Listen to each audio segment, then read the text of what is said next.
Une fois achevé, ce partenariat constituera le plus grand bloc de libre-échange du monde. Chacun des 15 pays d'Asie-Pacifique a convenu de terminer la ratification du RCEP d'ici la fin de l'année. Ils espèrent que celui-ci entrera en vigueur le 1er janvier 2022. Toutefois, la Chine a terminé le processus en avance après avoir épluché les plus de 700 obligations prévues par l'accord. Les obligations comprennent des concessions sur les droits de douane, des procédures douanières simplifiées, des préparatifs techniques pour les règles d'origine, etc. Jusqu'à présent, 87% de ces mesures peuvent être mises en œuvre immédiatement. Le reste sera prêt avant que l'accord n'entre en vigueur.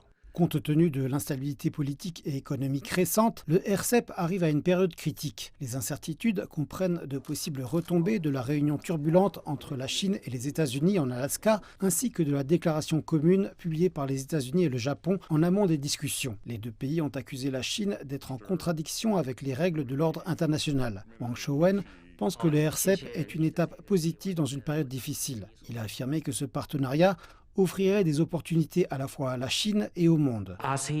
Il permettra de stabiliser l'investissement et le commerce extérieur de la Chine. Environ un tiers du total des exportations de la Chine bénéficiera de l'absence de droits de douane une fois que l'accord sera effectif. Et selon les Nations Unies, le RCEP pourrait accroître les exportations parmi les pays membres de l'accord de près de 10% d'ici 2025. Parmi les diverses avenues de croissance que promet l'accord, Wang Shouwen a expliqué que le commerce de services connaîtrait probablement un fort élan, particulièrement dans les secteurs liés à l'Internet.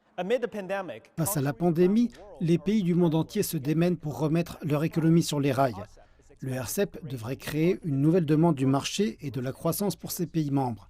Et la Chine, qui représente le plus grand marché du bloc, profitera de l'accord pour renforcer davantage son ouverture.